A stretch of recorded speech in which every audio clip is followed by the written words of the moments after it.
ያመጣው አርተር ሾፐንሃወር። ሞራል ሃይማኖታዊ ፋይዳ አለው ብንል እንኳን ቢያንስ በተፈጥሮ ውስጥ የሞራልን ጉዳይ አንስቶ ማየት ነገሩን እንዲህ ቀላል አያደርገውም። ለኒቼ መኖር ትግል ነው። በትግሉ ውስጥ ደግሞ አሸናፊ ተሸናፊ ይኖራሉ። መኖር ደግሞ በራሷ ከፍ አድርጋ የምትይዘው አሸናፊዎችን ነው። ዞሮ ዞሮ በትግሉ ውስጥ አሸናፊ መሆን ካለብን የሞራል ጉዳይ አሸናፊነትን ብቻ የያዘ ይሆናል ማለት ነው።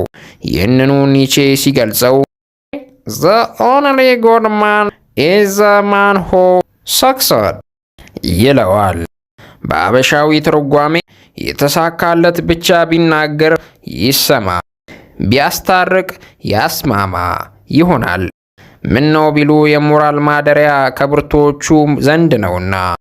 የኒቼ ሐሳብ አዲስ ግኝት አይደለም።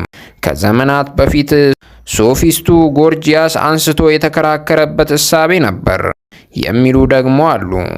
ጎርጂያስ ደካማው ጠንካራውን የሚያርስበት ሰንሰለት ሞራል ነው ይለናል። ይህንኑ ይበልጥ ሲያብራራው ጠንካራውና ኃይሉ ሰው ረዥም ርቀት በመጓዝ ተአምር መስራት ይችላል። ነገር ግን ይህ ብቃቱ ሙሉ በሙሉ ከተጠቀመ ደካማው መቀበሩ ነው። ስለዚህ ደካማው የሞራልን ነገር እያነሳ ጠንካራው መሄድ የሚችለውን ያህል ርቀት እንዳይሄድ ያግደዋል ብሏል። ሁሉ ተፈቅዶልኛል ሲል ደካማው ማድረግ የማይቻለውን እየመረጠ አምላክ አይወደውም ይለዋል። ይህን ጊዜ ጠንካራው በሁለት ሐሳብ ተከፍሎ ይዋዥቃል። በማድረግና ባለማድረግ የሞራል ጉዳይ እንግዲህ ነፍስ ዘርታ ትንቀሳቀሳለች። አንድም ከአመፅ ጋር፣ ሌላም ከመታዘዝ ጋር። ፈጣሪ የለም ለሚለው ሰው ግን ያሰበበት ለመድረስ ብዙም አይቸገርም። እንደ ልቡ ሮጦ እንደ ሐሳቡ ተንፈራግጦ ያለመውን ይጨብጣል። በአምላኩ መኖር ለሚያምነው ነገሩ እንዲሁ ቀላል አይደለም። ይልቁንም የብርቱ እርምጃ የደካማው ሐሳብ ስር የወደቀ ነው። የሚያምን ሰው አለማመኑ በራሱ አምላኩ ነው። ኒቼ ፈጣሪ ከለክላቸው የነበሩና ከሞራል ጋር የተያያዙ ነገሮች እንደነበሩ ባይክድም ከእሱ ሞት በኋላ ግን ነገሮች ከሞራል ጋር የሚያያይዙት በሰው ልጅ መልካም ፍቃድ ብቻ ነው ይላል። ፍልስፍና ከምንም ተነስቶ ወደ ምንም የሚያደርስ መንገድ ነው። በዚህ ምዕራፍ በፍልስፍና ዓለም የሚነገሩ ቀልዶችን ወይም ፍልስፍና በራሱ ላይ የቀለዳቸውን ይዤላችሁ ቀርቤያለሁ። እነዚህ ቀልዶች ምንም እንኳን የሰውን ልጅ ፈገግ ለማድረግ የታሰበ ዓላማ ያላቸው ይምሰሉ እንጂ በውስጣቸው ያዘሉት ቁም ነገር ጠጣር ሆኖም አግኝቼዋለሁ። በአንድ በኩል አንባቢያንን ዘና እያደረጉ፣ በሌላ በኩል ደግሞ እውነትን የሚገልጡ ቀልዶችና አባባሎች እነሆ። አንዳንዶቹ ቀልዶችና አባባሎች በጥሞና ማሰላሰልን የሚጠይቁ መሆናቸውን እዚህ ላይ ለአንባቢያን ማሳሰቡ አስፈላጊ ይመስለኛል። አንዳንዴ አስቦ መሳቅም እንደሚቻል የፍልስፍናው ዓለም ሕይወት እንዲህ ያስተምራል። ሶሊፒሲዝም አንድ የፍልስፍና ፍርጅ ሆኖ ዋነኛ እሳቤው ከራስ ውጪ ሌላ ነገር የለም፣ ወይም የምትኖረው አንተ ብቻ ነህ፣ ከአንተ ውጪ ያለው ነገር ሁሉ የአንተ ህልውና ነጸብራቅ ነው ባዮች ናቸው። እናም አንድ መድረክ ላይ አንዱ የዚህ አስተሳሰብ ተቃዋሚ ሶሊፒስቶችን እንዲህ ጠይቋል አሉ። ከእናንተ መካከል ሶሊፒስቶች ወደ ተሰበሰቡበት ጉባኤ ሂዶ የሚያውቅ ይኖራል? ማንም ሶሊፒስት መልስ የሰጠው የለም። ከእነሱ ህልውና ውጪ ሌላ ነገር የለምና። ስለ ሞኒዝም ስንቶቻችሁ ሰምታችሁ እንደምታውቁ ባላቅም የዚህ አስተሳሰብ ዋነኛው ጉዳይ ማንኛውም እውነታ የአንድ ነገር ብቻ ውጤት ነው፣ ወይም ማንኛውም በዓይናችን የምናየው ምድራዊ ክስተት ሁሉ ሊተነትን ቢሞክር መነሻው አንድ መሆኑ ጥርጥር የለውም የሚሉ ናቸው። ፕሮፌሰሩ በክፍል ውስጥ አንዱን ተማሪ ሞኒዝምን እንዲያብራራለት ጠይቆት የሰጠው ምላሽ ግን ለየት ያለ ነው። ሞኒዝም ማለት ከሁሉ ነገር ያነሰው ማንኛውም ነገር ምንም ነገር መሆኑን የሚያስረዳን አስተሳሰብ ነው። ፍልስፍና የሚለውን ጽንሰ ሐሳብ እንዲያብራራ በመምህሩ የተጠየቀው ተማሪ ምላሹን ሲሰጥ ፍልስፍናም በውስጡ ብዙ መንገዶችን የያዘና ከምንም ተነስቶ ወደ ምንም የሚያደርስ መንገድ ነው ብሏል። የእውነት ምንድን ነው ጥያቄ የብዙዎች ፈላስፋ የአእምሮ ምጥ ሆኖ የኖረ አብይ ጉዳይ ለመሆኑ ይታወቃል። ታዲያ ፈላስፎቹ ታላቅ እውነት የሚሏት ጉዳይ ደግሞ አለች። ታላቅ እውነት እያንዳንዱ የፍልስፍና ፈርጅ ደረስኩበት የሚለው የራሱ እውነት ነው። እንዲህ አይነት ታላቅ እውነት ያልተዋጣለት ታላቁ ፈላስፋ ብሌዝ ፓስካል ታዲያ እንዲህ አለ። ታላቅ እውነት ማለት የሆነ ነገር እንደሆነ ይገባኛል። ነገር ግን የእሱም ተቃራኒ ሐሳብ ታላቅ እውነት መሆኑን ልብ በሉ። አሜሪካ ውስጥ በሚገኝ አንድ ዩኒቨርሲቲ የፊዚክስ ዲፓርትመንት በላብራቶሪ የሚወጣው ወጪ ከፍተኛ እየሆነ መጣና ዲኖቹን አስቆጣ።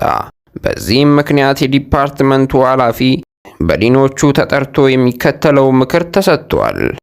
ለምንድን ነው ለላብራቶሪና ለምርምር እያላችሁ ዘውትር ከፍተኛ ወጪ የምታስወጡን? የፍልስፍና ዲፓርትመንቱን ለምን አትመለከቱም? እነሱ ከኛ የሚፈልጉት እርሳስና ወረቀት እንዲሁም ወረቀቱን ከጻፉበት በኋላ የሚጥሉበት ቅርጫት ብቻ ነው። የፍልስፍናው ዓለም ሰዎች ሁለት ሕጎችን ጠንቅቀው ያውቁ ዘንድ ይመከራሉ። የመጀመሪያው ሕግ ለማንኛውም ፈላስፋ የእሱ ተመጣጣኝና ተቃዋሚ ፈላስፋ አለ። ሁለተኛ ሕግ ሁለቱም ፈላስፎች ስህተት ናቸው። ጠርጣሪው ሬት ዴካርት በአንድ ቡና ቤት ውስጥ ተቀምጦ ቢራውን ሲጠጣ አስተናጋጁ ወደ እሱ ቀርቦ ቢራ ልድገምሎ በማለት ይጠይቃል። ይህን ጊዜ ዴካርት ሊበቃኝ ይችል ይሆን የሚል ጥርጣሬ በውስጤ መጥቶ እሱን እያሰብኩ ነው በማለት መለሰለት። አስተናጋጁ ተጨማሪ ቢራ ያመጣለት አይመስለኝም። ፈረንሳዊው የኤግዚስቴንሻሊስት ፍልስፍና አራማጅ ዣን ፒል ሳርተር አንድ ቡና ቤት ውስጥ ገብቶ ይቀመጥና አስተናጋጁን ይጠራል። አስተናጋጁም በፍጥነት ቀርቦ በአክብሮት የተከበሩ ሳርተር የሚጠጣ ምን ላምጣልዎ ይላል። በዚህ ጊዜ ሳርተር አንድ ሲኒ ቡና በስኳር አምጣልኝ፣ ክሬም እንዳታደርግበት ይላል። ይሁንና ከጥቂት ጊዜ በኋላ አስተናጋጁ ተመልሶ በመምጣት ይቅርታ ጌታዬ፣ ክሬም አልቆብናል፣ ቡናውን ያለ ወተት ባመጣልዎስ? ኤግዚስቴንሻሊስት በሌለ ነገር ላይ መወያየት አይገባም ሲሉ ሰምቷላ።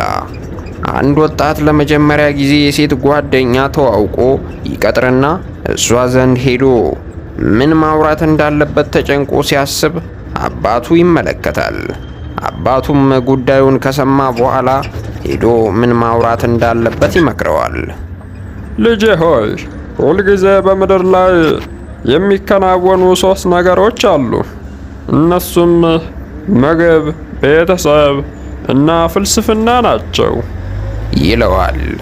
ይህን ምክር ከሰማ በኋላ ልጁ ሴት ጓደኛውን ወደ ቀጠረበት ስፍራ ያመራል።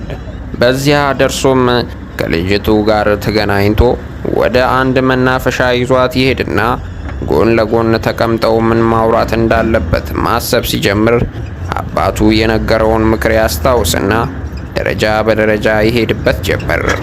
ከድንች የሚሰራ ኬክ መብላት ትወጃለሽ? አልወድም አለች ልጅቷ አንገቷን አቀርቅራ። አሁን ወደ ሁለተኛው ደረጃ መሸጋገር እንዳለበት ተሰማው። ወንድም አለሽ? የለኝም አለች አሁንም ልጅት አንገቷን አቀርቅራ። የቀረውን 3ኛ ደረጃ ደግሞ አስከተለ። ወንድም ቢኖርሽ ኖሮ የድንች ኬክ መብላት ይወድ ነበር። የፍልስፍናው ጥያቄ የተሳካለት ይመስላል።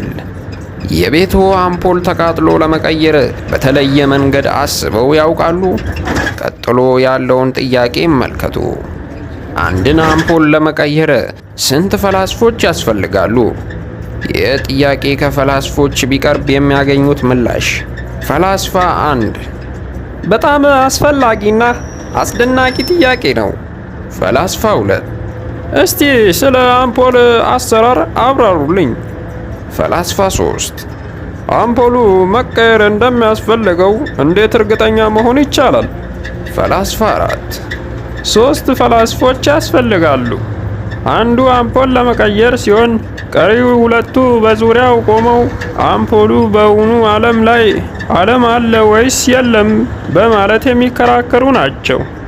የጀርመናዊው ፈላስፋ የሄግል ተከታዮች በሄግል አስተሳሰብ የማንኛውም ቁስ አካል መሰረቱ ሐሳብ ነው። የቤቱ አምፖል ስንት ሄግሊያንስ ያስፈልጋሉ የሚል ጥያቄ ቢነሳ ምላሹ 2 ያስፈልጋሉ። አንዱ የክፍሉ አንድ ጥግ ላይ ቆሞ ጨለማ አይደለም በሚል የሚከራከር ሲሆን፣ ሁለተኛው ደግሞ በሌላው ጥግ ቆሞ እውነተኛ ብርሃን የሚቻል አይደለም በማለት የሚከራከር ነው። ቁስ አካል ደግሞ ሁለቱን ሐሳቦች ቀላቅሎ ስራውን ይሰራል። የቤቱን አምፖል ለመቀየርስ ስንት የዜን መምህር እንደሚያስፈልግ ያውቃሉ? 2 ያስፈልጋሉ። የመጀመሪያው አምፖሉን ለመቀየር ሲሆን፣ ሁለተኛው ደግሞ የተቀየረውን አውልቆ የነበረውን ለመመለስ ነው።